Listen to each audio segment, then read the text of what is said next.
მოგესალმებით, ვისაც არ გახსოვართ, მე შეგახსენებთ გიორგი მულაძე გახლავართ, კიბერნეტიკის ინსტიტუტის სწავლული დივანი, ვინც ჩემს ერთ-ერთ წინა ლექციას დაესწრო, რეგულარულ ლექციას, იქ ლაპარაკი ჰქონდა ენერგიის ტრანსპორტირებაზე, წარმოების ადგილიდან მომხმარებლამდე და მასთან დაკავშირებულ პრობლემებზე. კერძოდ მე ჩემი ლოკალური სპეციალობა არის ზეგანტაობა, მაღალტემპერატურის ზეგანტაობა და ზუსტად მაგ საკითხებს შეესაბამებოდა ჩემი საქმიანობის სფეროც. და ახლა განსხვავებით იმისგან ლაპარაკი მექნება ელექტროენერგიის წარმოების პრობლემებზე, უფრო კონკრეტულად ვილაპარაკოთ ბირთვულ ენერგეტიკაზე და მასთან დაკავშირებულ უმთავრეს საკითხებზე. ახლა უბრალოდ ყოველისა სათავისო ყურადღება მივაქციოთ. სათავე ასეა, ბირთვული ენერგია ვივერე ავტომობილი. ეს ლათინური ტერმინი არის, ანუ ისოცკლოს თუ დარჩეს. ფაქტობრივად ეს ჩემი იმპროვიზაცია არის, როგორც ხედავთ, ორ მარჯვენა ხელს ხედავთ. ერთ საწეულს წერს და მეორე დაწევს. იმედია მივხვდით, რასთან არის ეს დაკავშირებული. გლადიატორებს ორთაბ ბრძოლავდნენ, ცეზარს უნდა გადაეჭვია საფუძველ ჯამს, როდესაც ერთ-ერთი მარცხდებოდა, მას ეცხოვრა თუ მომკვდარიყო. ფაქტობრივად ანალოგიურ სიტუაციას ვამჩნევ ახლა მე ბირთვულ ენერგეტიკაში. ფაქტობრივად ძალიან სამწუხარო არის, რომ გარუსუნდი ომი გამოცხადდა ამ ბოლოდროინდელ მოვლენებთან დაკავშირებით, ამ ბირთვულ კატასტროფებთან დაკავშირებით, რომ საერთოდ მორატორიუმი არის გამოცხადებული ბირთვული ელექტროსადგურების მშენებლობაზე, 1000 გამოსვლები სამთავრობო, არასამთავრობო ორგანიზაციები. ახლა ისე არ გამიგოთ, რომ მე ბირთვული ენერგიის უბრალოდ ადვოკატად დამკვიდრებარ დღეს და ვცდილობ, რომ კიდევ დავიწყო. არა, მე უბრალოდ მინდა ბირთვულ ენერგეტიკაზე ვილაპარაკო აბსოლუტურად ობიექტურად. წარმოადგინო მისი დადებითი და უარყოფითი მხარეები, რისკები, საფრთხეები, რა თქმა უნდა, ეს კოლოსალური მოგება, რასაც ეს ენერგია ცხოვრებაში გვაძლევს და ამის შემდეგ ჩემი სურვილი იქნება როგორ, როდესაც ჩემი ლექცია დამთავრდება, თუ დრო გვეყოფა, მინდა რომ თითოეულმა თქვენგანმა თავისი აზრი გამოხატოს ამას დაკავშირებით, იმიტომ რომ მე ვიცი რომ ბირთვულ ენერგიასთან დაკავშირებულ საკითხებს მარტო ახლა პირველად არის მოგიწვენ, საკმაოდ ცოდნა გადაჩნია იმისათვის, რომ პირველადი დასკვნების გაკეთების საშუალება გქონდეთ და დიდი სურვილი მექნება, რომ თითოეულმა თქვენგანმა ამასთან დაკავშირებით დასკვნა გამოვიდეს, იმიტომ რომ თითოეული ადამიანი ამ შემთხვევაში არის სუბიექტური. არ უნდა ვიყოთ ისე, რომ მარტო ერთ დადებით მხარეს მივაწვეთ დავუშვათ და უარყოფითი მხარე დავიწყოთ, ან კიდევ პირიქით გავაკეთოთ. უკიდურეს დროებში არ უნდა გადავაკეთოთ, რა. კი ბატონო. პირველ ყოვლისა, რაც ადამიანი გამოქვაბულიდან გამოვიდა კი არა, გამოქვაბულშივე რო იყო, უკვე ენერგეტიკული პრობლემები ადამიანს ჰქონდა მაშინ, როგორც კი გაჩნდა. დაწყებულ კოთონის დანთებიდან და მე რო გამოვიდა ცივილიზაცია განვითარდა, რა თქმა უნდა, მოთხოვნები მას გაეზარდა და შესაბამისად გაეზარდა ამისათვის საჭირო ტექნიკური ამოცანა. ახლა ამ სურათზე მე სიმბოლურად მოვიყვანე ძირითადად გავრცელებული ენერგიის უმძლავრესი წყაროები, რაც კი ემსახურება კაცობრიობის ინტერესებს.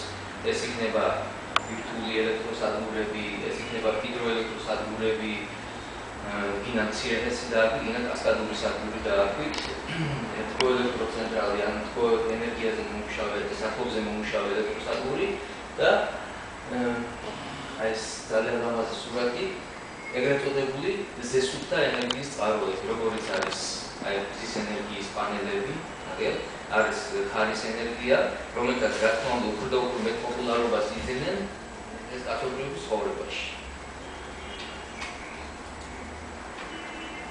მე ვცდილობდი, რომ მაქსიმალურად პოპულარული გამეხატა ჩემი ლექცია, არ გადამეფრით ზედმეტი ფიზიკით, მით უმეტეს რომ ახლა ბირთვული ფიზიკა ჩემი სპეციალობა არ არის, ახლა ფაქტობრივად მეც ახლა ზოგადი ცოდნა მაქვს მიღებული ამაში უნივერსიტეტში. მაგრამ ეს ფორმულები რაც აქ არის წარმოდგენილი, პრეზენციაც მაქვს უკვე პოპულარული ლექციის ჩატარებაზე შესაბამისად. ეს ფორმულები რაც აქ არის წარმოდგენილი, ყველა თქვენგანს ვისწავლია ზოგადი ფიზიკის კურსში, შეიძლება ნაწილი სკოლაშიც. ელემენტარულად შევეხები ამას ძალიან სწრაფად გავიგებ. უპირველეს ყოვლისა ეს გენეალური ფორმულა x6 კვადრატს, რომელიც ყველას გაიგია და ამ ფორმულის ირგვლივ არაერთი ლექცია ყოფილა ჩვენი ლექციების კურსის ფარგლებშიც. ეს არის ბარტას და აინშტაინის გენეალური ფორმულა მასისა და ენერგიის იდენტურობის თაობაზე. მოხდა ამ ფორმულას თავისი ინსტრუქცია გააჩნია. ეს არ ნიშნავს იმას, როგორც ხედავთ ახლა მასა კილოგრამებში გამოსახული უზარმაზარ სინათლის სიჩქარეზე რო გავამრავლოთ, რომელიც არის 300,000 კილომეტრი-წამი, ანუ მეტწამში უნდა კიდე 3 ნორი უნდა მიუწერო, მეტწამში გადაიყვანო, კვადრატში აიყვანო და მასაზე გაამრავლო, ხო? მაგრამ ეს ისე ადგილად გამოყენებადი ენერგია არ არის, ახლა რომ ავიღოთ სიტყვაზე, რომ კილოიანი საწონი და მივიღოთ მისგან ეს mc კვადრატ ენერგია. ეს გულისხმობს, თავიდან ეს გულისხმობს, რომ ეს ენერგია გამოიყოფა, როდესაც ბირთვი, ატომბირთვი სრულიად დაიშლება ნუკლონებად. ხო? აი ეს არის m-მასის ნივთიერების სრულად ნუკლონებად დაშლისას გამოყოფილი ენერგიის რაოდენობა, რომელიც რა თქმა უნდა კოლოსალურია და მის გამოგვინება კაცობრიობა თავისთავად გამოსცადა, როგორც დადებითი, ის უარყოფითი თვალსაზრისით. საქმე რაშია ახლა, რას ემყარება ამ ფორმულის გამოყენება? საქმე იმაშია, რომ ნუკლონებისაგან ეს შეწედებული ბირთვი, ანუ შეიძლება პატარა ექსკურსის განახორციელოთ, რომ ბირთვი რის ხარჯზე ყალიბდება, აქ რა თქმა უნდა კულონური ძალები ბირთვის შესაქმნელად, რომელიც პროტონებისა და პროტონების ერთმანეთთან და აგრეთვე ნეიტრონების ჩაჭერასაც და ბირთვის წარმოქმნას გულისხმობს. რა თქმა უნდა კულონური ძალების ხარჯზე არ ყალიბდება, იმიტომ რომ კულონური ძალები უფრო ხელს უშლიან, ვიდრე ხელუწყობენ, არა? ნათქვამია, რომ რაღაც მანძილზე მიახლოებით, კრიტიკულ მანძილზე მიახლოებისას ორ ბირთს შორის ერთი მუხტის მნიშვნელობა აღარ აქვს, გინდა დადებითი მუხტი იყოს, გინდა ნეიტრალური მუხტი იყოს. ერთმანეთთან უკვე მოქმედებს ბირთვული მიზიდვის ძალები, რომლებიც დაახლოებით 100-ჯერ არ ემატება კულონური მიზიდვის ძალებს, რა. ხო და ფაქტობრივად ამიტომაც მას დაერქვა ამ ბირთვულ ძალებს დაერქვა გოლიათი მოკლე ხელები. უკვე კულონური მიზიდულობა განზიულობა პლუს პროტონებს შორის გადალახულია და ისინი ჩაიჭირებიან უძრავესი ბირთვული ძალები. საქმე იმაშია, რომ თვითონ ჩამოყალიბებული ბირთვის მასა, რომ ნაკლები არის ცალ-ცალკე ნუკლონების მის შემადგენელი ცალ-ცალკე ნუკლონების მასა და ჯამზე. აი ეს განსხვავება, როგორც ხედავთ ახლა, აი ეს არის Z-ით აღნიშნულია პროტონების რაოდენობა, N-ით აღნიშნული ნეიტრონების რაოდენობა და აი ეს ჯამი აღნიშნავს ჯამურ მასას ცალ-ცალკე აღებული პროტონებისა და ნეიტრონებისა. მათი შემადგენელი პროტონების და ნეიტრონების ჯამურ მასასა. ეს ბირთვის მასა კიდე გამოსახავს ჩამოყალიბებული ბირთვის მასას. როგორც ვთქვათ, განსხვავება არის ბირთვის მასა, ნაკლებია მათი შემადგენელი ნუკლონების ცალკეული აღებული ნუკლონების ცალ-ცალკე მასა. სწორედ აი ამ მასის განსხვავების ხარჯზე, ანუ ეგრეთ წოდებულ მასის დეფექტზე, რომელიც დელტა-მით არის აღნიშნული, ანუ ამ მარჯვენა მხარეზე არსებულ მეტი სიდიდეს გამოყენებული მარცხენა მხარეზე არსებულ ნაკლები სიდიდე, სწორედ მუშაობს ეს მოდელი, რასაც ბირთვული ენერგიის გამოყენება ეწოდება, ხო? შესაბამისად, ჩვენ შეგვიძლია ვთქვათ, რომ ეგრეთ წოდებული ბმის ენერგია, რომელიც ცალკეულ ნუკლონზე მოდის, რომელიც მას აკავშირებს დანარჩენ ნუკლონებთან, შეიძლება განისაზღვროს აი ამ მასის დეფექტის მეშვეობით. ეუდრის mc კვადრატი აქ რა თქმა უნდა მუშაობს და ეს მასის დეფექტი რომ გავამრავლოთ c კვადრატზე, მივიღებთ იმ ენერგიას, რითაც ეს ნუკლონები ერთმანეთთან არის დაკავშირებული. შესაბამისად ეს ფორმულაც განვდანია. ახლა ჩვენ კარგად ვიცით, რომ მენდელევის ტაბულაში გამოსახული აბსოლუტურად ყველა ელემენტის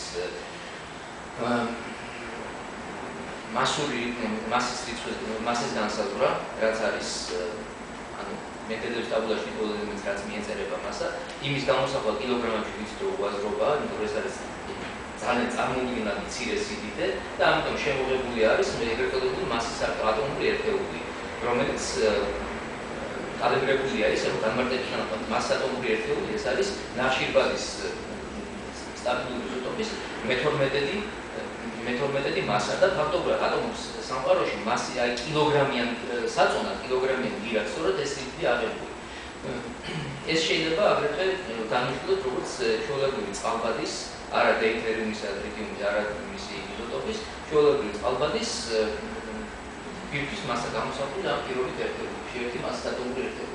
ამ მასის ერთეული, ერთი მასის ატომური ერთეული ძალიან ადვილია მანიპულირება, სადახლა წარმოიდგინეთ ეს მასის ატომური ერთეული, წყალბადის ატომის მასა რომ განვიხილოთ, ან ნახშირბადის მასის ატომის 1/12, ნახეთ რა მცირე სიდიდე 1.65 დაახლოებით 10-25 კილოგრამი, ხო?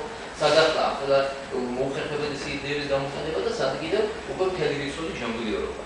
ეს უკვე ცხადია რადგანაც შემოვიდეს ეს სიდიდე. ამიტომ ახლა ბმის ენერგია რო ჩვენ მასსატომურ ერთეულებში გამოსახოთ, ესეც არ იქნება აზრის მოგდებული. და სწორედ ენერგია ჩვენ ვიცით რომ ახლა ჯოულებში ადვილია მc კვადრატი ფორმულის მეშვეობით ამ მასსატომური ეს ბმის ენერგიის გამოსახვა ამ ფორმულის მეშვეობით. ესე იგი, აი ეს ერთი მასსატომური ერთეული c კვადრატზე გავამხვილოთ, მიიღება ჯოულებში გამოსახული ენერგია და თუ იმას გავითვალისწინებთ, რომ არსებობს ესეთი უფრო მოსახერხებელი ერთეული ენერგეტიკის მეგაელექტრონვოლტი, რომლის კავშირიც ჯოულებთან აგერ არის წარმოდგენილი 1 მეგაელექტრონვოლტი, რომელიც მიკროსამყაროშია მიღებული უკავშირდება მაკროსამყაროში არსებულ ჯოულებს, შემდეგნარ 1.6-13 ხარისხის ჯოული არის 1 მეგაელექტრონვოლტი.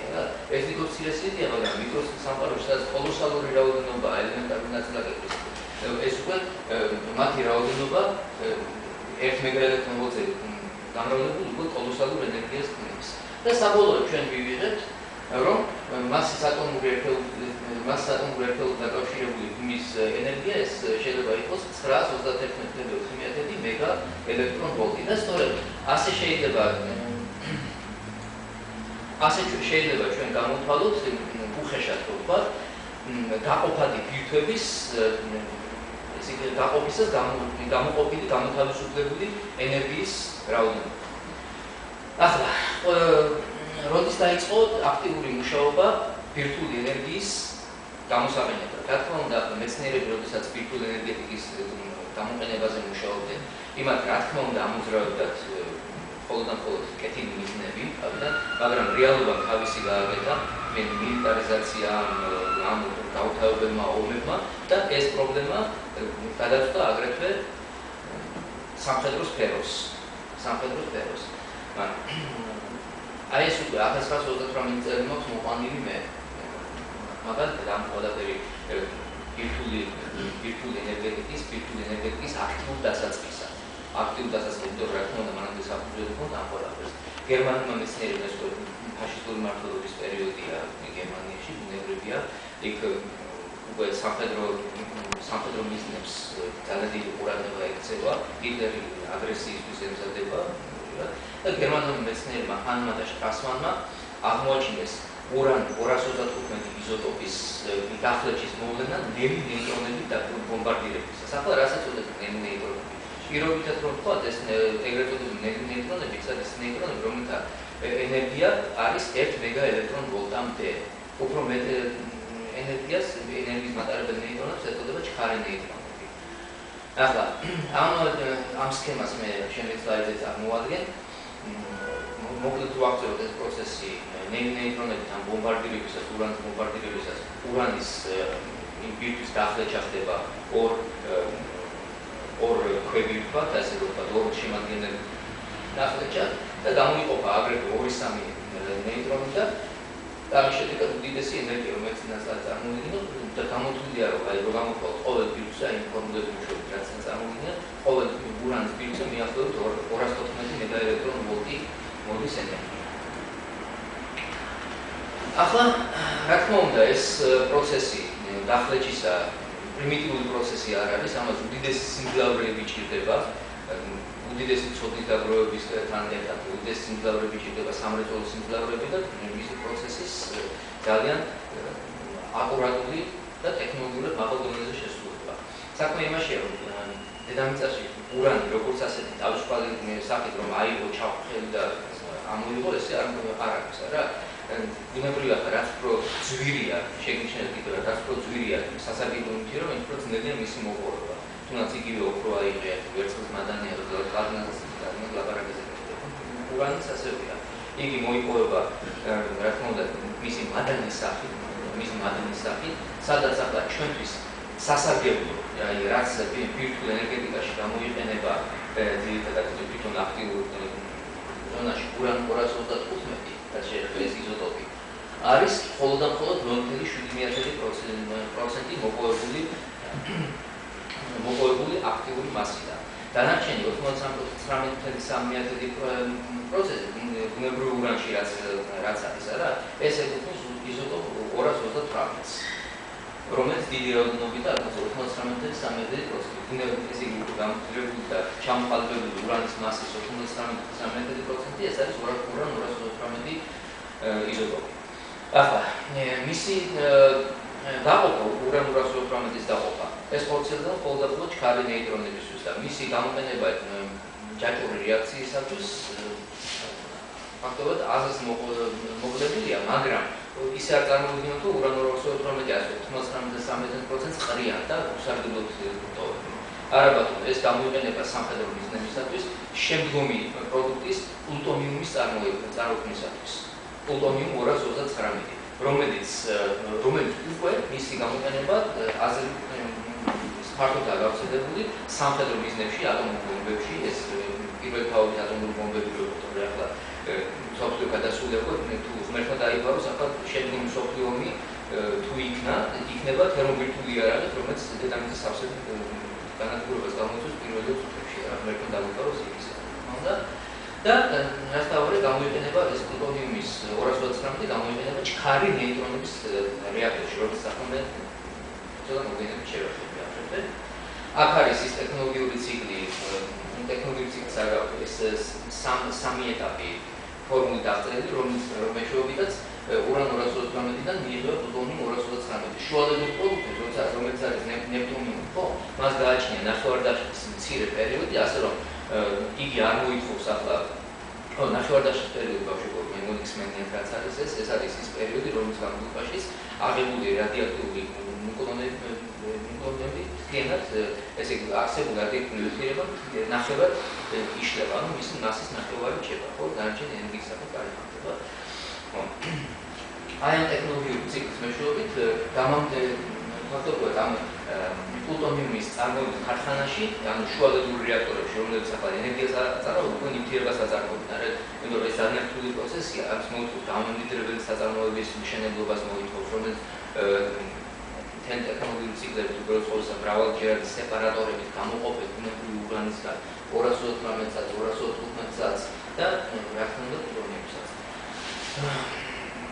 და აი ამ ციკლის ჩასტარებლად უზარმაზარი ქარხნის აშენება, ქარხანა არის საჭირო. რაც თავარია 235, აი რა დღევანდელი ჩვენი ლექციის ფაქტობრივად თავარი გმირი არის ურან 235 იზოტოპი და მისი დიოქსიდი ურან O2. აი ეს გამოიყენება ძირითადად პირველი თაობის რეაქტორებში, რაც და ფაქტობრივად ახლა პირველი თაობის ბევრი მათგანი ახლაც მუშაობს და თუ ახლა მაინც ახალ რეაქტორებს მოუწევთ გამოყენება, იმათი სრული გადაიარაღება იქნება საჭირო. მაგრამ ახლა როგორც ასეთი ახალ ელექტროსადგურების შემოღებაზე საერთო მორატორიუმია დადებული და თუ ოდესმე განახლდება, მე მჯერა რომ ჩქარი ნეიტრონების საფუძველზე არსებულ რეაქტორებზე გადავა მთელი კაცობრიობა. თუ ოდესმე ეს ამ საკითხს ტაბუ მოეწევა. მასშტაბად ვიმეორებ კიდევ ერთხელ ურან 235 იზოტოპის მეშვეობით ინტენსიურად მიმდინარეობს ჯაჭვური რეაქცია, რომლის სქემასაც მე ახლა წარმოგვიდგენთ. ესე იგი შეგვიძლია წარმოადგინოთ რატო ქვია ამას ჯაჭვური რეაქცია. იქნება ყველაფერი ასე რომ როგორც გითხარით, ურან 235-ის ვირუსი ეჯახება ნელი ნეიტრონი, ეგრეთ წოდებული ნელი ნეიტრონი, რომელიც ამ ერთი ვირუსის გახლეჩას გამოიწვევს უკვე მენდელეევის ტაბულის შუა ზოლში მდებარე ორ ნივთიერებად, რაც არის მაგალითად კრიპტონი და ბარიუმი. შესაბამისად ახლა ბუნებრივია ამის შედეგად კვლავ გამოიყოფა სამი ნეიტრონი. ის სამი ნეიტრონი ახლა აი სამი ნეიტრონი ამ პროცესის გაყოფის შედეგად კვლავ ეძებს ურანის ბირთვებს. რა თქმა უნდა, მარტო ერთი ცალი ურანის ბირთვი ხომ არ არის ამ გაყოფად მასაში. შესაბამისად ეს ნეიტრონები ერთი წავა ერთი ბირთვისკენ, მეორე წავა მეორე ბირთვისკენ, სიმბოლურად ვაპარაკობ რა მასოვრად ბევრი ბირთვი მონაწილეობს მაგაში. მაგრამ ეს სიმბოლურად ეს კალიბრებას ვაკეთებ ერთ ბირთვს, ხო? და ასე შემდეგ შეიძლება მე წარმოქმნილ ნეიტრონებს კვლავ სხვა ბირთვებს ეძებენ და შემდგომ გამოიყოფა მენდელეევის ტაბულის საბოლოო ყველაფერი დადის ურანის ხარჯვა დადის შემდეგი რუბიდიუმის, ბარიუმის, ტრიპტონის, რუბიდიუმის, სხვადასხვა ცეზიუმის, სტრონციუმის შუალედური ელემენტების წარმოქმნაზე. და რაც თავარია ამის შედეგად, რა თქმა უნდა, გამოიყოფა ზვავისებრად მიდის პროცესი, თუ ეს პროცესი უკონტროლოდ წავიდა და გამოიყოფა უდიდესი ენერგია. აი, აქ არის შემოტანილი ასეთი ტერმინი. პირველადი ნეიტრონი, მეორადი ნეიტრონი, მესამე თაობის ნეიტრონი, მეოთხე თაობის ნეიტრონი. უბუნებელია ხვდებით უკვე რის მიხედვით არის ეს განაწილებული გამოყოფილი ნეიტრონები, რომლებიც ლავშემდგომ პროცესში, გაყოფის პროცესში მონაწილეობენ, ეს ხარისხდება თაობების ნეიტრონებად და მათი რაოდენობის მეშვეობით ერთ-ერთი უმნიშვნელოვანესი პარამეტრის დადგენა ხდება. რა პარამეტრის დადგენა? მიაცეთ ყურადღება, ეს არის გამრავლების ეფექტური კოეფიციენტი, რომელიც არის უმნიშვნელოვანესი ჯაჭვური რეაქციის წარმოებისას. ეს შეიძლება ორნაირად გამართოთ. შეიძლება ახალი თაობის გაყოფილი ბირთვების რაოდენობის შეფარდება წინა თაობის ბირთვებთან და შეიძლება გამართოთ ასე, რომ ახალი თაობის ნეიტრონების რაოდენობის შეფარდება წინა თაობის ნეიტრონებთან. რატომ არის ახლა ეს პარამეტრი ძალიან მნიშვნელოვანი? ეს პარამეტრი იმიტომ არის მნიშვნელოვანი, რომ მისი შერჩევისას, მისი ჭკვიანურად შერჩევისას ჯაჭვური რეაქცია, ან ბირთვული ჯაჭვური რეაქცია ჩვენ შეიძლება გავხადოთ მართვადი, რაც საშუალებას გვაძლევს, რომ იგი გამოვიყენოთ ბირთვულ რეაქტორებში ენერგიის მისაღებად. თუ K მეტია 1-ზე, ანუ ყოველი შემდგომი თაობის ნეიტრონების რიცხვი, თუ აჭარბებს წინა თაობის ნეიტრონების რაოდენობას, ბირთვული რეაქცია მიდის ზვავისებრად. იგი აბსოლუტურად უკონტროლო ხდება უკვე და გამოიყოფა უდიდესი ენერგია, რომელიც იწვევს დამანგრეველ ეფექტს. ეს არის ეს გამოიყენება ბირთვულ ბომბში. როდესაც კოეფიციენტი არის ნაკლები 1-ზე, ანუ შემდგომი თაობის ნეიტრონების ზვანგილე, რაც იგივეა, გაყოფილი ბირთვების რაოდენობა წინა თაობასთან შედარებით ნაკლებია, გაყოფილი ბირთვების რაოდენობა მცირდება და ჯაჭვური რეაქცია აბსოლუტურად წყდება. რაღაც დროის შემდეგ ჯაჭვური რეაქცია ხდება. არის საინტერესო მესამე შემთხვევა, როდესაც კოეფიციენტი არის 1-ისტორი. ამ შემთხვევაში გაყოფილი ბირთვების რიცხვი თითოეულ ბირთვს თუნდაც ჩვენ ვერ დავიწყებთ, მაგრამ პროცესი მიმდინარეობს სტაბილურად. შეგვიძლია ჩავთვალოთ, რომ ნეიტრონები, ყოველი შემდგომი თაობის ნეიტრონები, რომლებიც გაყოფაში მონაწილეობენ, უდრის დაახლოებით წინა თაობის ნეიტრონებს. ეს არის ეგრეთ წოდებული მუშაობის კრიტიკული რეჟიმი. მუშაობის კრიტიკული რეჟიმი ისე არ აღიქვა თითქოს უკიდურესი რეჟიმია ეს. ეს უკიდურესი რეჟიმი კი არა, კრიტიკული რეჟიმი ეწოდება ისეთ ოპტიმალური რეჟიმს მე ვიტყოდი, რომელიც გამოყენებული არის უკვე ბირთვულ რეაქტორებში. მაშინ ბირთვული რეაქტორების ან ნეიტრონებზე დაფუძნებული ბირთვული რეაქტორების მთავარი მოქმედების პრინციპი და მთავარი ამოცანა არის K-ის 1, აი კოეფიციენტის გამრავლების ეფექტური კოეფიციენტის 1-ის ტოლად შენარჩუნა. არ შეიძლება შევეხოთ ერთ-ერთ პარამეტრს, რომლის გარეშეც არც არნაირი ბირთვული რეაქცია არ წავა. ეს არის ეგრეთ წოდებული კრიტიკული მასა. აქტიურ ზონაში არსებული გაყოფადი გარემოს მინიმალური მასა, ანუ ამ ურანის, ამ შემთხვევაში ამ ურანისგან შემდგარი მასალის მინიმალური მასა, რომელსაც შესაძლებელია დაიწყოს ჯაჭვური რეაქცია. საქმე რაშია? ჩვენ რაც არ უნდა уран-225-ი შევაგროვოთ, ბავშვებო, თუ ამ კრიტიკულ მასაზე ნაკლები ან მეტია, რომელსაც ახლა რა თქმა უნდა იმისთან ამ კრიტიკულ მასას იმისთან მიხედვით თუ რეაქტორის აქტიური ზონა როგორი ზომისა და ფორმისაა სხვადასხვა იქნება, ხო? კონკრეტულ შემთხვევაში თუ ამ კრიტიკულ მასაზე ნაკლები ან მეტია, ბირთვული რეაქცია არ მიდის. სხვადასხვა ამასთან დაკავშირებით ერთი შემთხვევა მინდა მოვუყვანო, რომ საბჭოთა კავშირის რა თქმა უნდა მარტო ისეა წარმოუდგენელი სიტუაცია, რომ ბირთვული პროგრამა მარტო გერმანიაში დაიწყო, გერმანიაში დადებდა, საბჭოთა კავშირი აქტიურად მონაწილეობდა ამ ბირთვული პროგრამის შემუშავებაში, მაგრამ ამ გარიჟრაზე საბჭოთა ბირთვული პროგრამის ლავრენტი ბერიამმა მოაპარინა ნახაზები. ეს ყველა კარგად იცოდა რა, როზენფელდების ამბავი, როდესაც ახლა ის ხალხი, რომელიც ცნობა ჰქონდათ ამ ნახაზებზე და ამ ტექნოლოგიებზე, იმათ გადასცეს სხვადასხვა ყოველდღიურ უსასყიდლოდ, არანაირი ხამი და არანაირი მასტიმულირებელი ფაქტორი არ ყოფილა, მათ გადასცეს ფაქტობრივად საბჭოთა სპეცსამსახურებს ეს ნახაზები და მე როდესაც ეს ერთ-ერთ დასვეს ეს ცოლქმარი კითხვა დაუშვათ ბუნებრივია თქვენ მოღალატეთ რთულიანი და რა აიღეთ ამაში და რატო გააკეთეს არავითარ შემთხვევაში ჩვენ მოღალატეთ არ რთული ჩვენ თავსო ჩვენ ის იმიტომ გავაკეთეთ რომ ბირთვული ვიცით ამას რა მოყვება და ბირთვული ბალანსი რომ სოფლიოში გაწონასწორებული ყოფილიყო რა ხოდა მოხერხდა ეს ამბავი რომ როდესაც ახლა პირველად ეს ნახაზები მოიპოვეს ამას კიდე შემდგომი დაგროვის მუშაობის ყოლა პირველად ბირთვული მონაცემების მოპოვების დროს ბერიან პირდაპირ წაუყო აკადემიკოს კურჩატოვს რომელიც ხელმძღვანელობს ახლა ბირთვულ პროგრამას დაუდო მაგიდაზე შემიქმნა ატომური ბომბი მაგრამ რა თქმა უნდა ეს ამ შემთხვევაში ყველაფერი იყო ცნობილი გარდა ამ კრიტიკული მასისა კრიტიკული მასისა არცოდნის გამო ეს პირველ ეტაპზე ბირთვული ბომბის შექმნა ვერ მოხერხდა ჯაჭვური რეაქცია ვერ წარმარეს ასე რომ ამას რატომ ამბობ კრიტიკული მასა ასეთი კრიტიკული მასა ესე ან ამჭირდება კაცრი დათვლა ვიდეოული გააჩნდა სამუშაო გარემო ტრანსფუზიო ბირთვულ ბომბში სხვანაირი პარამეტრი იქნება ბირთვულ რეაქტორში სხვანაირი პარამეტრი იქნება და ასე შეიძლება რა ამ კრიტიკულ მასას აქვს ძალიან ასე ვთქვათ გადამწყვეტი მნიშვნელობა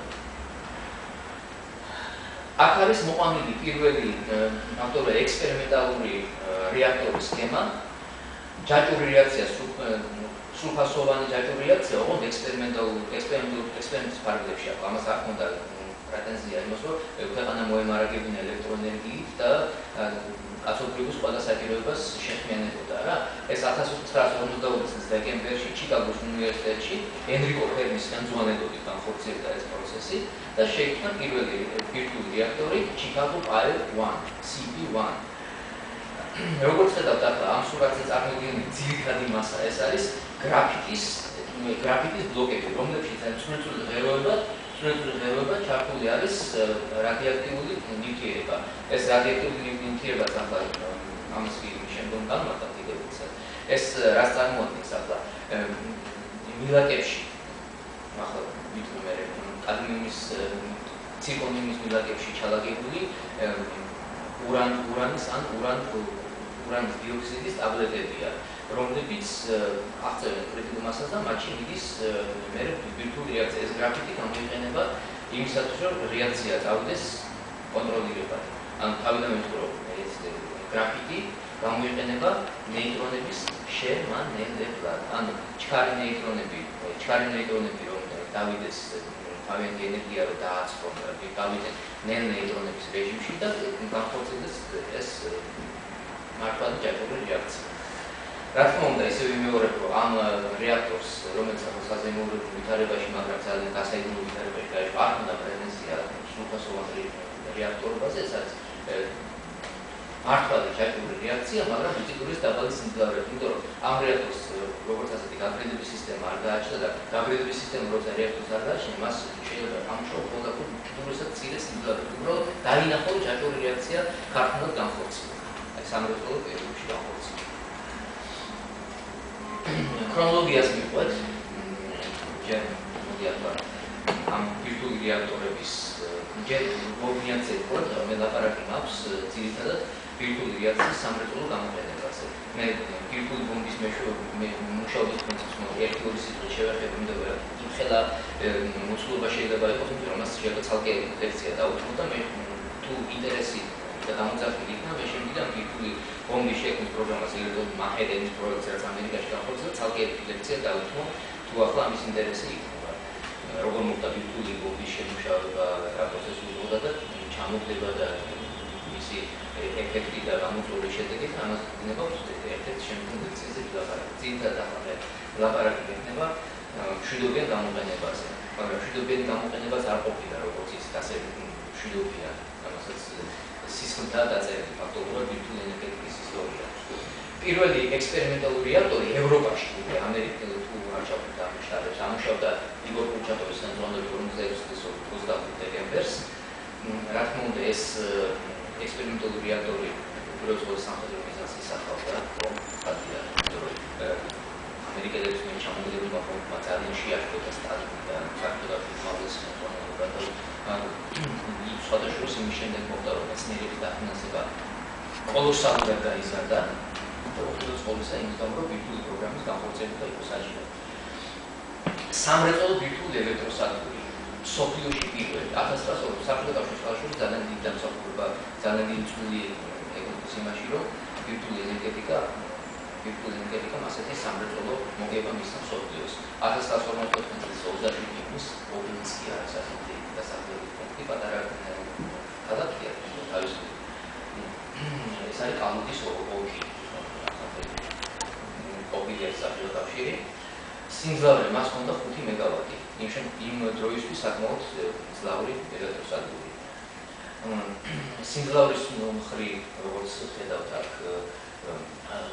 გიგანტური ნაბიჯი გადაიღო პირველობა საქართველოს კავშირში დაუკვირდეს, მაგრამ სამაგერო ტექნოლოგიური განვითარება უფრო მეტი ბრიტანეთსა და ამერიკის შეერთებული შტატებში ჰქონდა ბირთვული ენერგეტიკის განვითარებაში 56 წელი ხოლმე პოლის ელექტროსადგური 46 მეგავატი ბრიტანეთში წარმოიდგინეთ 2 წელიწადში 5-დან 46 მეგავატამდე ნახტომი უდიდესი კოლოსალური ნახტომია ეს 47 წელს შიპინგ-პორტის სადგური 60 მეგავატი ამერიკის შეერთებულ შტატებში ამჟამად გადადგმულია უდიდესი ნაბიჯები სამრეწველო სიმძლავრის ზრდისთვის მსოფლიოში უმძლავრესი ქასივაძიანი ნიგაგას პრეფექტურაში არსებული ატომური ელექტროსადგური არის 8 გიგავატს გამომუშავებს მაგას არის მაქსიმალური სიმძლავრე რა თქმა უნდა ამ მაქსიმალურ სიმძლავრეზე არავინ ამუშავებს მაგას ყოველ შემთხვევაში აი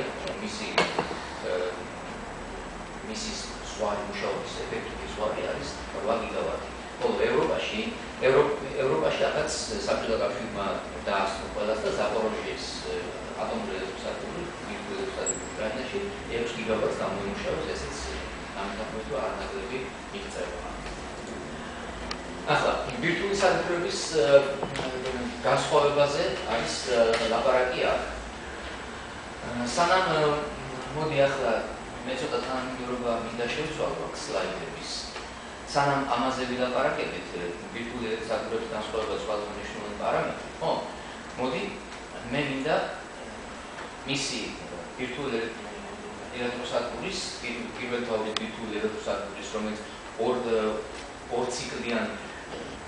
ორ ციკლიან წლის სქემას მოიცავდა ცოტა დაწყვეტებით ვილაპარაკოთ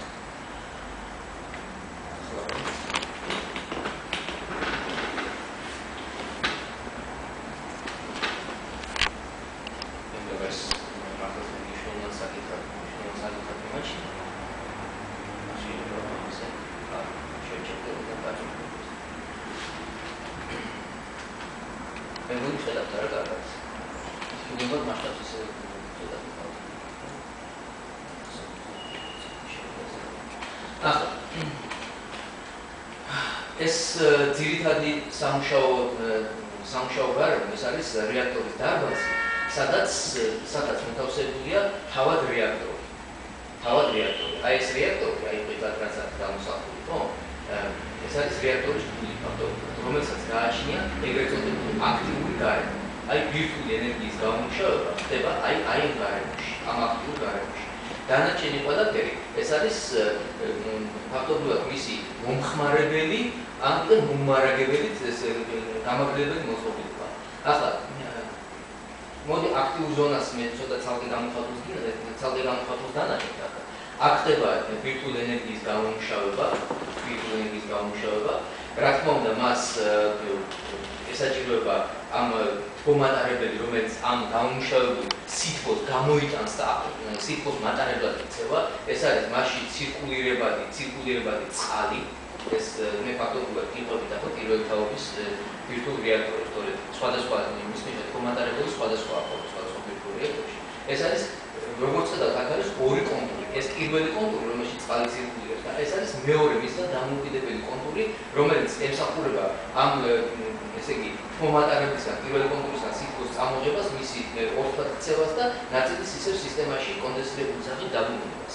აი პირველ კონტურში ციკლირებადი წყალი, რომელიც ციკლირებას უზრუნველყოფს ეს ტუმბოების სისტემა, აი გამოსახული ეს სამდრიში ესე პრიმიტიულად კონდეს ყველაფერი არ არის. უზრუნველყოფს, რომ წყალმა მუდმივი ცირკულაცია განიცადოს აქა და ამ აქტიური გარემოსგან წამოსული სითბო თავის თავზე მიიღოს. ახლა რა თქმა უნდა ამის ზემოთ არის წნევის კომპენსატორი, იმიტომ რომ რა მინდა გითხრათ ახლა რომ წყალი ისე წარმოიდგინეთ, რომ ჩვენ ჩაიდან შევიღოთ მოთავსებული წყალი და როგორც როგორ იქნება ეს არის უდიდესი წნევი ჩატონებული წყალი შიგნით, რომელიც წნევის მნიშვნელობა ისეთ დიდ სიდიდეს აღწევს, რომ ნათლად ჩვეული დუღილის ტემპერატურისა 100 გრადუსია რა, გაცილებით მეტია მისი ტემპერატურა. ამ წყლის დუღილის ტემპერატურა შეიძლება და რა თქმა უნდა მისი ორგანიზებისა რა, შეიძლება 200 გრადუსაც მიაღწიოს ამან. რომ მე აი ამ ზეგაცხელებულმა წყალმა თავისი დიდი ენერგია უნდა გადასცეს გარე კონტურის წყალსა. რატომ არის ეს ორი დამოუკიდებელი კონტური, რომ აქ რა თქმა უნდა პირველ კონტურში წყალი არის რადიოიმპულსები დაბინძურებული და რომ არ მოხდეს გარე კონტურში და შესაბამისად წყალსაცავში. რომ არ გამოიწვიოს ეკოლოგიური დაბინძურება ამისი რა. რა თქმა უნდა ამისი თუ გადაეცემა გარე კონტურს, ამ გარე კონტურიდან მიდის აი ეს წარმოქმნილი აქაც მუდმივი გადმოხაჭვა მიმდინარეობს აქ უკვე გარე რეზერვუარებში არსებული წყლის ეს რა თქმა უნდა ორთქლდება ეს წყალი აქ ორი კომპონენტია გადახურებული წყალი პლუს ორთქლი ამას აუცილებლად ახლა უბრალოდ არ არის მოყვანილი ეს არის ორთქლის გენერატორი აქ და შუადაში არის კიდევ ეგრეთ წოდებული სეპარატორი ორთქლისა და წყლის რა თქმა უნდა წყალი აქ არ ჭირდება ჩვენ აი ესეთ სახით გადაწყდებული წყალი უნდა დაგვიდეს სისტემაში ისევე აქ ძირითადი სამუშაო გარემო ვირტუალურ სალონში ეს არის გამომუშავებული ორთქლი გადახურებული ორთქლი რომელიც უდიდესი წნევით მიდის ტურბინისკენ გენერატორის ტურბინისკენ და ამოძრავებს მას უდიდესი ენერგიის ორთქლია ეს არის იცით თქვენ რომ ორთქლი უფრო ორთქლი ძალიან დიდი ეფექტია როგორც ასე წყალთან შედარებით დიდი წნევით წამოსული ორთქლი უფრო სასარგებლოა ამ შემთხვევაში ენერგეტიკულად თორემ მაშინ წყალს მიუშვებთ ხო დიდი წნევით წამოსული ორთქლი ამუშავებს ამ ტურბინას რა თქმა უნდა ეს ტურბინას უნდა გადაეცემა გენერატორს და უკვე ეს წარმოქმნილი ელექტროენერგია მიეწოდება სამრეწველო ობიექტებს და მოსახლეობას ახლა რაც შეეხება რა თქმა უნდა ეს წყალი მაქსიმალურად ცდილობენ ამ ეს წყალი გადახურებული წყალი არ დაიკარგოს აქ ნაწილი ეს ცხელი წყალი ბრუნდება აგრეთვე ბრუნდება ციკში ამ ციკში იმიტომ რომ თუ ეს ცხელი წყალი დაიკარგა ფაქტორად მარკეტების კოეფიციენტი ისეთ დაბალია ვირტუალურ სადაც მაქსიმუმ 40%-ია მარკეტების კოეფიციენტი ისეთ საუკეთესო შემთხვევაში და მაშინ ენერგეტიკულად საკმაოდ არ იქნებოდა რა და ძალიან დიდი ნაწილი ამისი დიდი ნაწილი ბრუნდება უკან მაგრამ ნამატ ნაწილი რაც ახლა ვერ დაბრუნდა სისტემაში ის კონდენსირებას განიცდის დიდ მოწყობილობაში, აი რომელთაც ეგრეთ წოდებული გრადინები ეწოდებათ. შეგნიშნებით ახლა მე შემდეგ სურათზე დავუყუნდე, აი დიდი მილები რომ არის ხოლმე თოელექტროცენტრალებშიც ეს არის და ვირტუალურ ელექტროსადგურებში ეს არის ძალიან დიდი დიამეტრის აი მილები რომ არის ხოლმე მოცემული. აი ეს არის ეგრეთ წოდებული გრადინები, რომლებიც გამოიყენება კონდენსაციისთვის ნამატი წყლის. აი მათ სურათში არის მოცემული ესენი და განახილეთ. აი ეს დიდი მილები. აი ეს ხდება წარმოქმნილი ნამატი გადახურებული ოქროს კონდენსაცია და იგი აღდგება ბრუნდება სისტემაში. ახლა განვიხილე ეს სქემა მე. ეს სქემა კი განვიხილე, მაგრამ აი აქ რაც თავარია ის აღმოჩნდა. მე გითხარით რომ აქტიური ზონა რაც იყო, სადაც გამომუშავდება ვირტუალური ენერგია, იმის სქემა ცალკე დამოუკიდებლად. აი გადავიდეთ ამ სლაიდზე.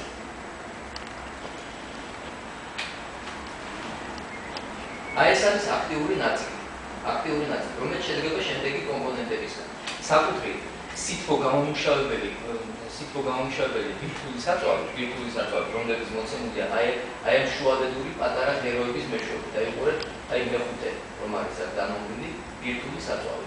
აი უშუალო მუშა ნაწილი რომლებშიც მიდის ეს ჯაჭვური რეაქცია არის აი ეს მოკლე ღეროები, შედარებით მოკლე ღეროები, კონტროლული ღეროები. რაც წარმოადგენს ისინი, რაც გითხარით ახლა ურანის დიოქსიდის ტაბლეტებს, ესე იგი ჩაყრილს გრძელ კადმიუმის ღეროებში.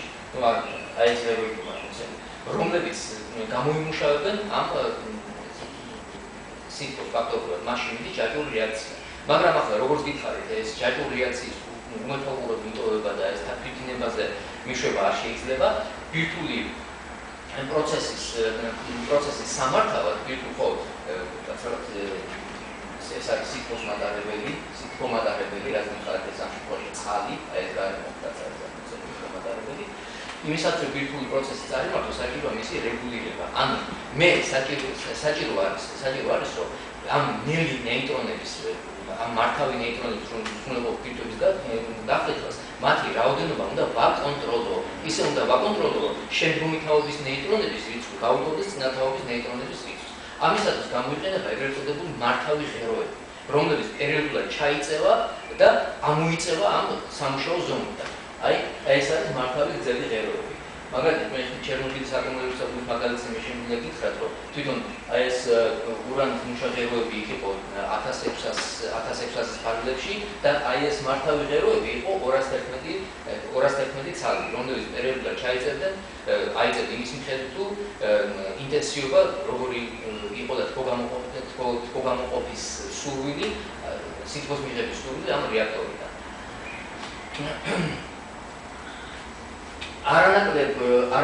ახლა რა შესაძლოა? კი ბატონო, ვახსენოთ ახლა უშუალოდ სითბოს გამოყოფი ეს ურანის ღეროები, ვახსენეთ ნეიტრონების შემანელებლები, შემანელებლები უბრალოდ ამას შთანთქმელი უფრო უნდა უწოდოთ რა.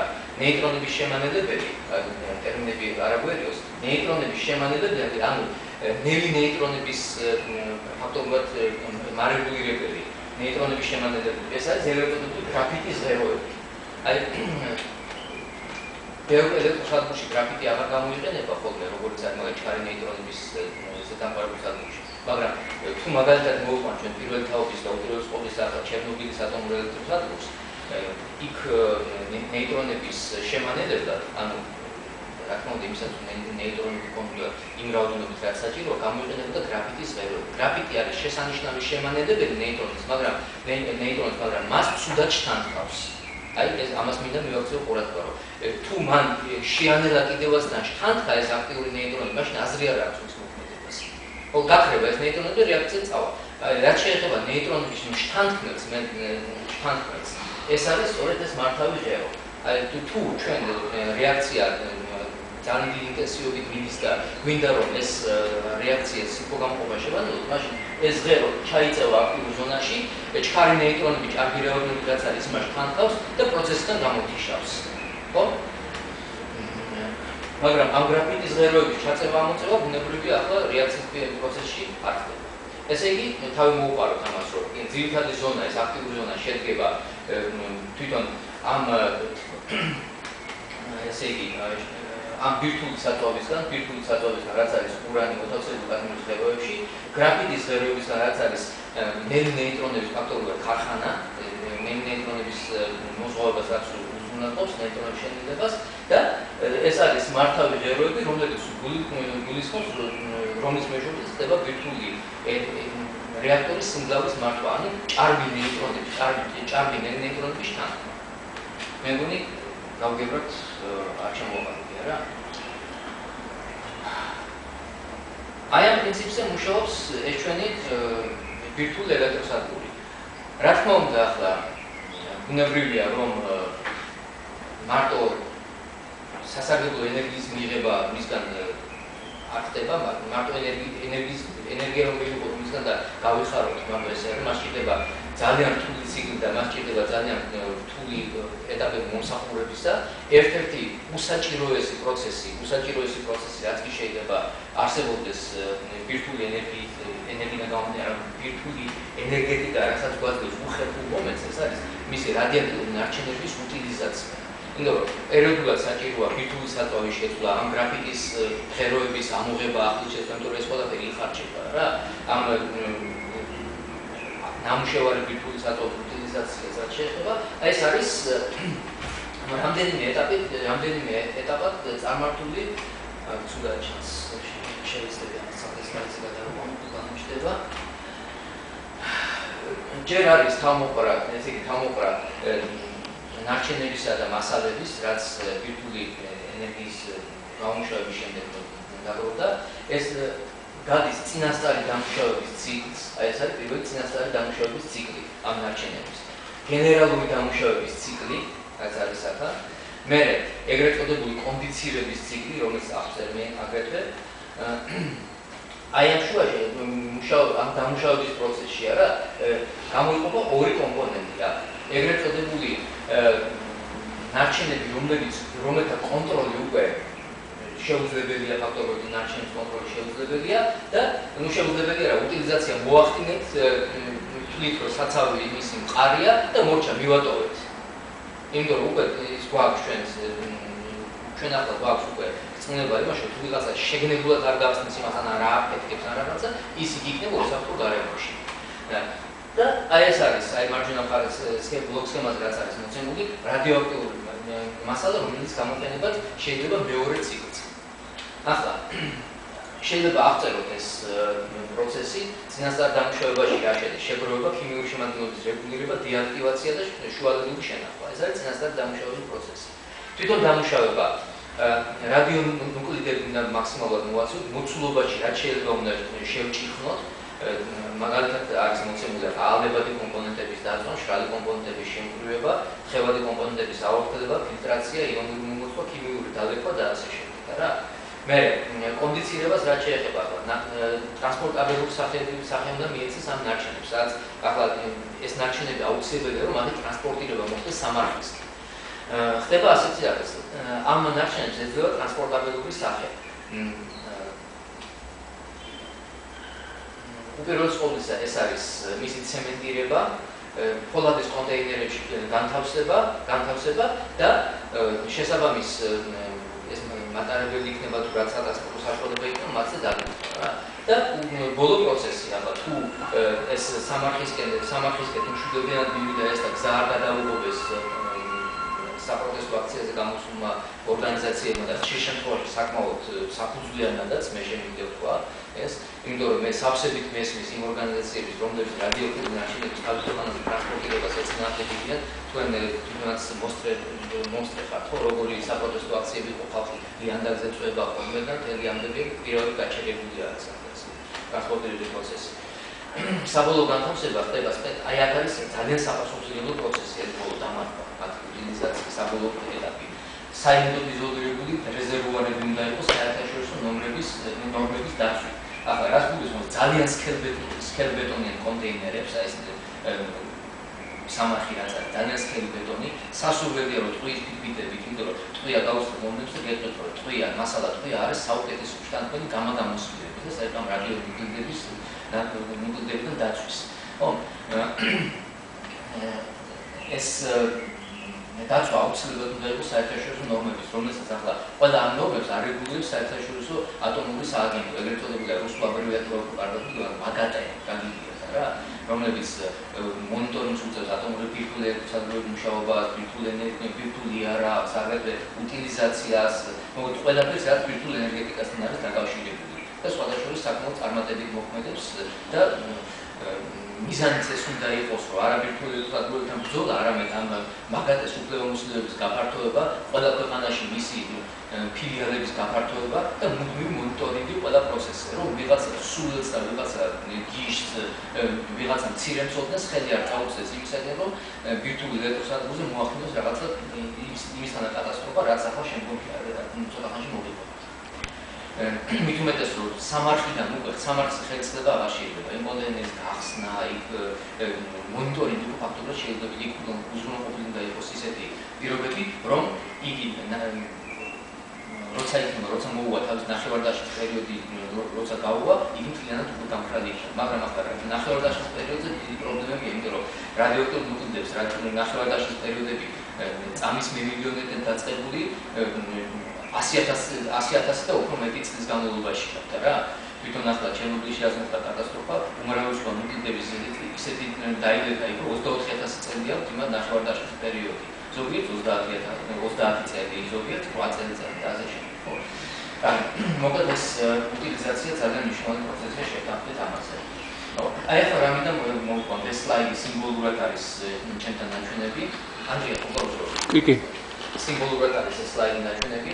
იმისათვის ვისაც ახლა ხმალი აღმართოთ ჯვაროსნული ომი გამოუცხადა საერთოდ ბირთვულ ენერგეტიკას, მე მინდა აქ დავაფიქსირო ჩემი კიდურესი აღშფოთება ცხეთის ექსპერიმენტალური რეაქტორის დახურვის გამო, იმიტომ რომ ამით ფაქტობრივად თავის დროს ეს იყო მცირე სიმძლავრის რეაქტორი, რომელიც გამოიყენებოდა საქართველოში ბირთვული კვლევებისათვის. არანაირი ამას არ ქონდა არანაირი სამრეწველო რეაქტორის პრეტენზია, ბირთვული იარაღის პრეტენზია. არა, მხოლოდ ბირთვული სხვა კვლევებისები. ელექტრონები რაც ეხება ყველა. კი ბატონო, რა თქმა უნდა. უფრო ამყარებ ჩემ არგუმენტს და ჩემ პროტესტს. ელექტრონული ოპტიკა.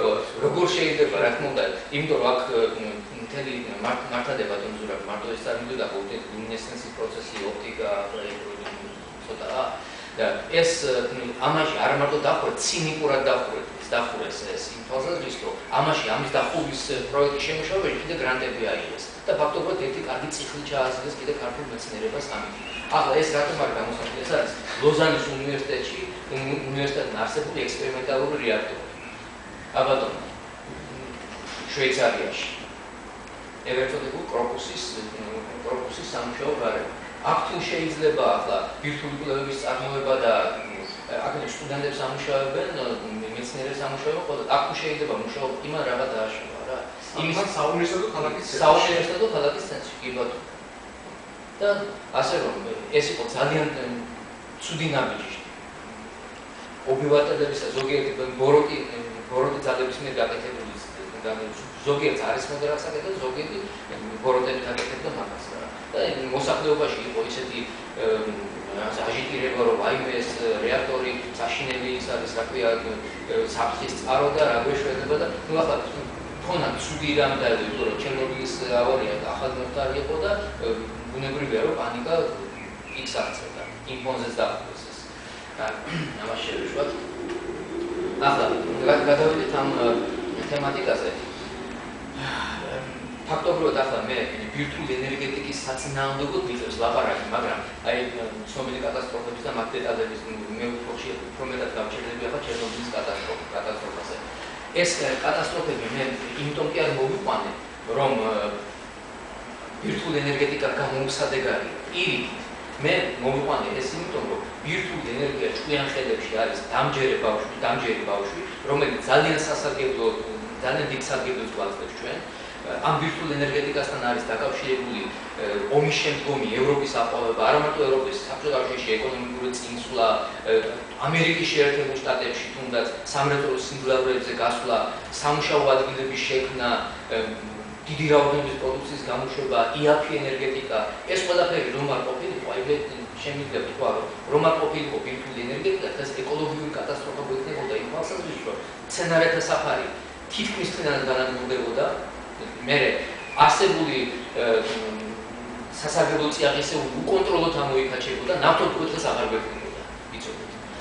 აგრეთვე აღარ გვექნებოდა ქვანახშირიც და თვითონ ახლა ნავთობის ამოქაჩვას, ქვანახშირის ამოქაჩვას ესე ბუნებრივად არ მარტო ენერგეტიკის მოსდევს, არამედ დედამიწის ქვედაფენებში აგრეთვე ტექტონიკური ძვრებიც.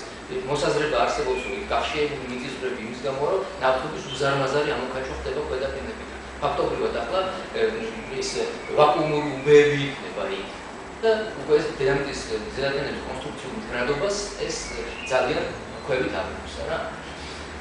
ასე რომ ბირთვული ენერგეტიკისგან მოტანის ზიანზე როცა ვლაპარაკობთ, არანაკლები ის არის არანაკლები სარგებლები კი არა, უდიდესი სარგებლები მოგწა მათ. უპირველეს ყოვლისა იაფი ენერგია ეს არის რა. ბირთვული ენერგეტიკა გამოშვებული ენერგია არის ყველაზე იგი. შევთანხმდეთ ამას. სხვა სლაიდი მოვიყვანო და ჩაი. უპირველეს ყოვლისა აი მოდი ამ კოლაჟს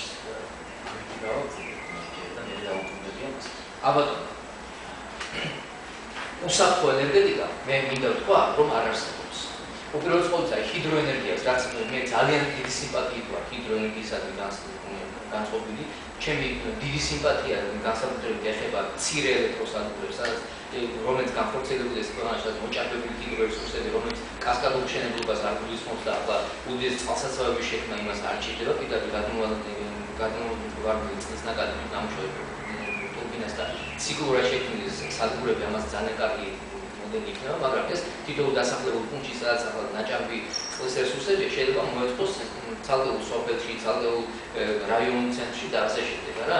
მაგრამ სამრეწველო სიმძლავრისთვის ახლა საჭირო არის კასკადური ელექტროსადგურის ჰიდროელექტროსადგურის შენებლობა, ჰიდროელექტროსადგურის საქმე ნაკლებად ვეხები.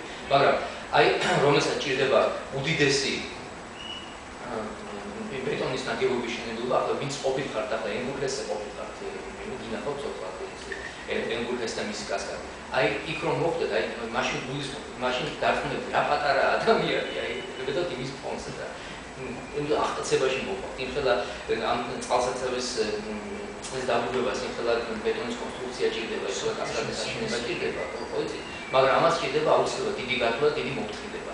ძალიან ბევრი იყო შემთხვევა, როდესაც კონსტრუქციული ან ნიადაგი ვერ გათვალეს იქ, ან კიდევ ბეტონის კონსტრუქციაში იყო დაშვებული შეცდომა, ვისაც მაგის აშენება ძალიან რთულია, იმიტომ რომ უნდა აი გუერის წყალსაცავი რო შენდებოდა ამერიკაში, ისიც კი გაივალეს, გამოცდილება არ ჰქონდათ, მაგრამ ძალიან ჭკვიანურად წარმართეს ინჟინერებს და მეცნიერებს უგუდეს ყური, იმიტომ რომ ისიც კი განსაზღვრეს, რომ ბეტონი საერთოდ ცემენტი რო განიცდის წყალთან შეხებას ბეტონით, ეს იწვევს ეს არის დიდი ეგზოთერმული რეაქცია, ანუ ენერგიის დიდი გამოყოფა ხდება, მაგრამ იმის დამიხებით თუ სად ტერასად არის, ეს შიგნიდან ხდება ფაქტობრივად, გახურება ტემპერატურული გრადიენტი ამ ბეტონში, ხო?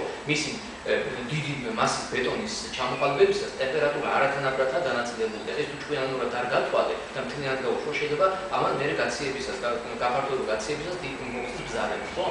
შემთხვევები ყოფილა რომ ეს ვერ გაუძლია, შემთხვევები ყოფილა რომ ბზარი მისცემია, აგერ კატასტროფები ჩამონათვალში მაქვს, ჰიდროკატასტროფები ჩამონათვალში, იტალიაში მოხდა ძალიან დიდი კატასტროფა, როდესაც ნიადაგი ვერ გათვალეს, იქ ცოცავი ზვავის ეფექტი წამოვიდა იქა და ფაქტობრივად წყალი იმდენი მოაწვა ამას, რომ კიდეზე მისი კაშხალის კიდეზე გადმოვიდა წყალი და ამან უდიდესი გრევა და უდიდესი ზარალი გამოიწვია და რა თქმა უნდა რაც უბრალოდ სამწუხაროა ხალხის ცხოვრების. აი ეს აქ არის მოცემული თბოელექტროსადგურზე მომხდარი ხანძარი, ეს იყო ბარნაულში 2019 იანვარს. რა მოხდა ახლა? აქ ქვანახშირის საწყობში ალდა ქვანახშირის მტვერი. აფეთქდა უბრალოდ რა. სხვადასხვა ამ საწვავი ნივთიერების მტვერს ძალიან დიდი დამანგრეველი ეფექტი შეიძლება მოხდეს. თვითონ შეიძლება ქვანახშირის დაწვა იმდენად კატასტროფული იყოს, ბოლო-ბოლო ჩააყრდნათ, მაგრამ იმისგან წარმოქმნილი უწვრილესი მტვერი, როგორც კი ჟანგბადთან შეერება, წარმოქმნის წყალბადისა და ჟანგბადის ნარევების ანალოგიით გვინა ვაირს. ეგ კი არა, ურის ქარხანაში დიდი სიფრთხილის დაწვაში არის საჭირო, რომ უწვრილებმა ფხილის ნაწილაკებმაც კი არ გამოიწვიოს აფეთქება. აქაც კი შეიძლება მოხდეს სხვადასხვა კატასტროფა. ნაპერწკალზე რო წავიდეს, სადაც ფხილის შენახვისთვის არ არის საფანადო პირობები დაცული, შეიძლება იქაც კი დიდი ხანძარი მოხდეს. აი, ერთ-ერთი მაგალითი არის, აი, ვისაც ახლა გონია, რომ მარტო ბირთვული ენერგეტიკა საფრთხის შემცველი და სხვა არა, აგერ თბოელექტროსადგურზე და უდიდესი ხანძარი. და რა გონია თქვენ ახლა რადიონუკლიდები, ანუ ეს გამოსხივება და სხვა დანარჩენი უბედურება რაც არის, თბოელექტროსადგურებში არ ხდება? ქვანახშირის მოპოვება როცა ხდება, ნავთობის მოპოვება როცა ხდება, ქვანახშირში ძალიან ბევრია რადიონუკლიდების რაოდენობა, რომლისგანაც ახლა გათავისუფლება ძალიან ძნელია ამის ქვანახშირის წინასწარ გამუშავება, ასე რომ ეს ნამტვრის სახით ბუნებრივად უფრო შეიძლება მეტიც გავიდეს იქ, ვიდრე ბირთვულ ელექტროსადგურიდან არის ზიანი. და უპირველეს ყოვლისა, თბოელექტროსადგურებისგან გამოწვეული ეკოლოგიური კატასტროფა, ეს არის პეკინში სმოგი, აი ქალაქი პეკინის სმოგი. აი ფაქტობრივად ღრუბელი არის ჩამოწოლილი ეს და თბოელექტროსადგურებისგან წარმოქმნილი ამ შავი ღრუბლის. და სადღაც ეწერა გიორგი, რომ აი ხა ჩინეთში რო ესეთი ეკონომიკური აღმავლობაა, 2 წლის წინ ავიკითხე, რომ ყოველ 3 დღეში ერთი ახალი თბოელექტროსადგური იხსნება. ქვეყანაში წარმოიდგინეს, ეს როგორი ტემპით მიდის.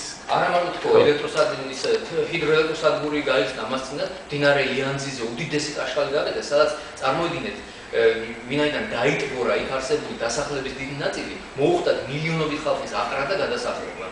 წარმოიდგინეთ, რამხელა სიმძლავრეები და რამხელა დანახარჯებთან არის ეს დაკავშირებული და ახლა ღმერთმა დაითვალოს იმხელა კაშხალი რომ გასკეთეს, წარმოიდგინეთ რა იქნება. ეგ კი არა, ენგურთეს, ახლა ეს ენგურთეს მიუგუნდები. ცნობილი მოვლენებიდან გამომდინარე, ომით საომარი მოქმედებები ეს საქართველოში ეს უბედურება ყველაფერი კაპიტალური რემონტი ამდენი ხანი არ ჩატარებია კასკადს, ხო? და არ ვიცით, ძალიან საფრთხის შემცველია უკვე ეს გარემოება. ღმერთმა დაითვალოს ენგურთეს რომ გასკეთეს, ჩათვალეთ რომ მთელი სამეგრელოს ქვედა ნაწილი გურია, აჭარა, თურქეთიც კი ჩაირეცხება შავ ზღვაში. უდიდესი ეკოლოგიური კატასტროფა მოხდა. ასე რომ მე ამას ვამბობ, იმიტომ რომ უსაფრთხო ენერგეტიკა არ არსებობს. ენერგეტიკა კი არ უნდა ვებრძოლოთ ენერგიის ამათონის სახეებს, არამედ მთელი ჩვენ ზრუნდება, ჩვენ მთელი ცოდნა, ჩვენ მთელი გამოცდილება მივაკვირდეთ და ეს ყველაფერი მაქსიმალურად უსაფრთხო გავხადოთ. ამიტომ უნდა მეცნიერების როლი უნდა იყოს მაქსიმალურად დაფუძნებული ინჟინრები, წესიერი უნდა გამოუშვან ინჟინრები და არა უცოდინრები, როგორც ახლა დავუშვათ ზოგიერთი უმაღლეს სასწავლებელში მასობრივად რომ ხდება სტუდენტების ცოდნის ანულირება.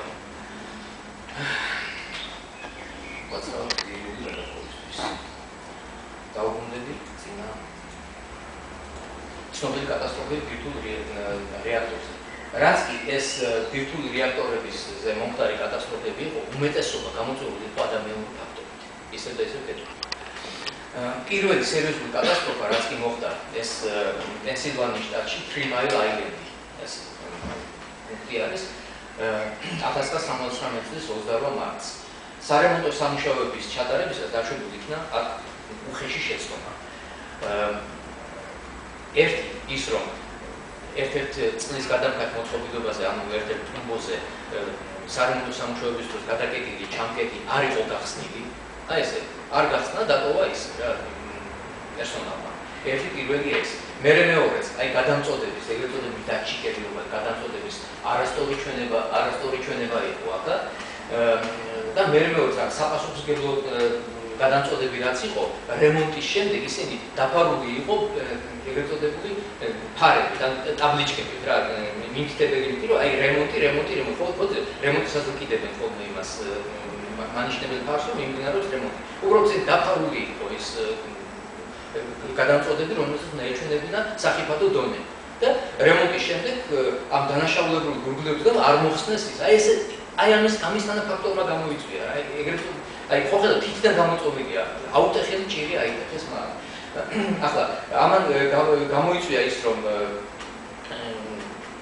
ფაქტობრივად ჩერნობილში რაც მოხდა, იგივე შეიძლება და იქ მოხდარიყო, ჩერნობილში შევეხები ახლა წარმოგვიდგინე გეკითხა რაც მოხდა. ოღონდ დროზე შეაჩერეს ეს პროცესი, დროზე შეჩერდა.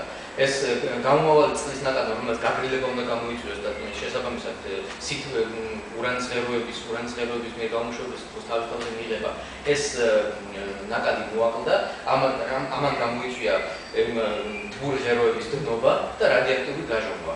დროზე მოახერხეს ხანძრის საშიშროების ლიკვიდირება და გამონაბოლქვი, ესე იგი ატმოსფეროში გამონათქვამი იყო შედარებით ნაკლები, ვიდრე ახლა კატასტროფა შეიძლება გამოიწვია და მოსახლეობის მასიური ევაკუაცია უკვე საჭირო აღარ გახდა.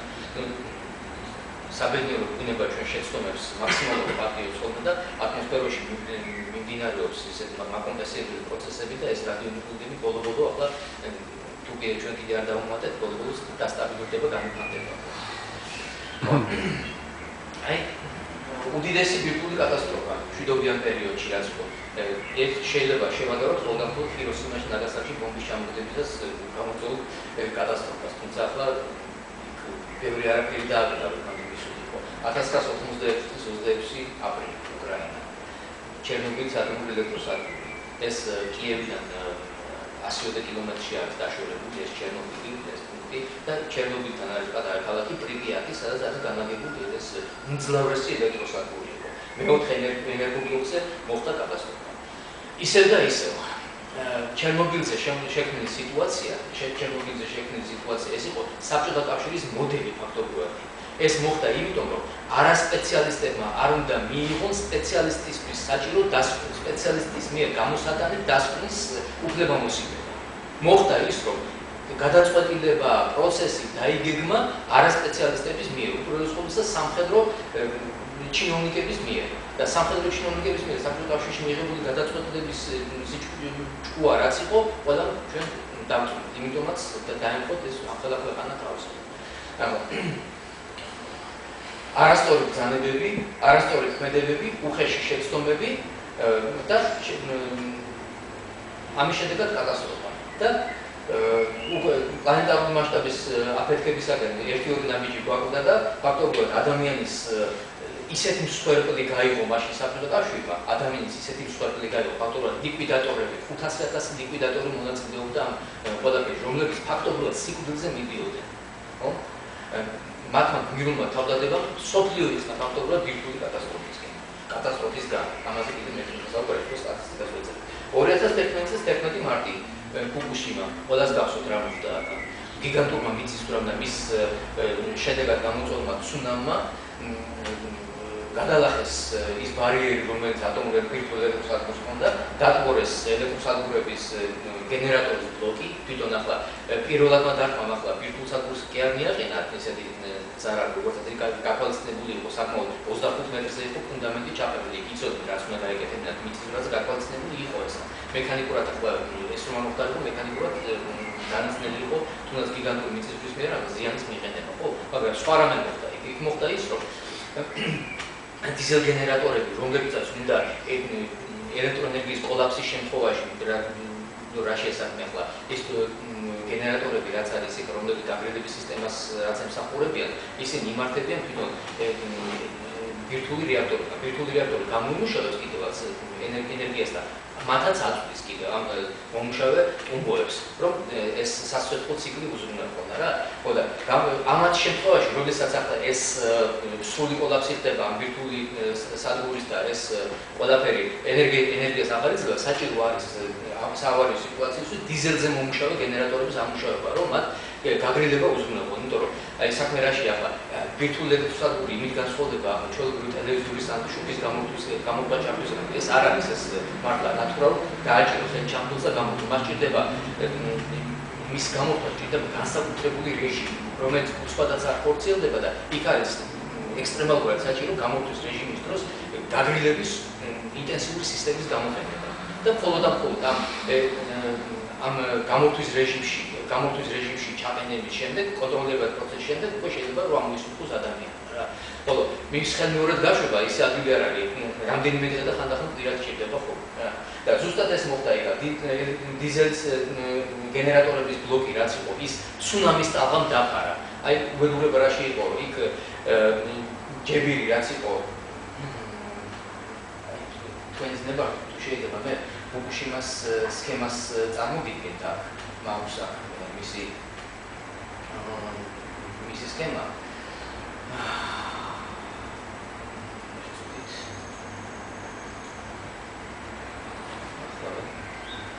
აი ფუკუშიმა ერთი აი როგორც უყურებთ ამ სურათს ჩანს ხო აი ჯერ ერთი მე არ მესმის რომელმა ვინ მოიფიქრა ამ ელექტროსადგურის ოკეანის ნაპირზე აშენება მაგრამ ისე იყო ნეტყობა თავის თავში დარწმუნებული ნეტყობა ახლა შიგა ნაპირებიდან მას რადიაციული დაბინძურებისგან შორს გადაწყვეტეს იმიტომ თუ რა მაგათი ნეტყობა ისეთი გათვლა ექნებოდა თუ რა მოხდება ოკეანეში ჩავაუღეს ნარჩენები და მას შიგანას ზონას არ დააზიანოს მაგრამ მეორე საფრთხე არის მიწისძვრებისა და ცუნამის მაგრამ ცუნამისგან ეს ცუნამი იცავდა და მის შედეგად გამოწვეული უდიდესი ოკეანის ტალღებია რა. ოკეანის ტალღებისგან დასაცავად აქ არის ჯებირების სისტემა, როგორც ხედავთ. აი ეს ნაწილი ღია როში ცირკულირება მოახდენსალა, მაგრამ პირველი ის რო ეტაკება ტალღა ხო, იგი ჩაფრობა და ესეთ ინტენსივობით შიგნით აღარშევა რა. მაგრამ ეს ჯებირი იყო 9 მეტრის სიმაღლის. ვერ წარმოედგინათ იაპონელებს, აი წარმოიდგინეთ ასეთი ცივილიზებული ერასი